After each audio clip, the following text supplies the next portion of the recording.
সকালবেলা বাড়ির সামনে এসে দেখি কে চেঁচাচ্ছে, তাই চাদর মুড়ি দিয়ে দেখতে যাচ্ছি। ও মা, গিয়ে দেখি ছোট ছোট ট্যাংরা মাছ ব্যাপারী এসছে। তো সেখান দিয়ে ট্যাংরা মাছ কিনে নিয়েছি। দেখো ট্যাংরা মাছটা কেটে তারপরে ভালো করে ধুয়ে, তো তারপরেও আবার নুন দিয়ে ভালো করে কচলে কচলে ধুয়ে নিয়েছি। তো দেখো কত পরিষ্কার হয়ে গেছে। মাছটাতে লবণ, হলুদ, লঙ্কা গুঁড়ো ও রান্নার তেল দিয়ে ভালো করে মাখিয়ে নিলাম। ও কড়াতে তেল গরম করে তাতে হালকা লবণ দিয়ে মাছগুলো ভেজে নিলাম, কারণ এই মাছ ভাজতে গেলেই ছিটকাবে।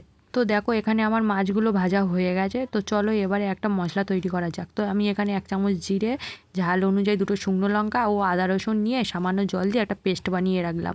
তো চলো এবারে মাছ ভাজার তেলে দেবো কালো জিরে ও গোটা গরম মশলা, ও তারপরে দিয়ে দিলাম পেঁয়াজ বাটা। তো পেঁয়াজ বাটাটা ততক্ষণ কষাতে হবে যতক্ষণ জল শুকিয়ে যাচ্ছে। তো তারপরে দেখো আমি এখানে সেই যে পেস্ট করে রেখেছিলাম সেই পেস্টটা দিয়ে দিলাম। তো তার সাথে দিলাম হলুদ গুঁড়ো, লঙ্কা গুঁড়ো আর পরিমাণ মতো জিরে গুঁড়ো।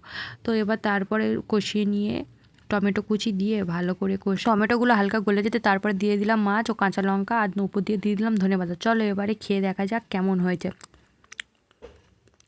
বেশ ভালো হয়েছে। তো পারলে তোমরা একবার বানিয়ে খেও।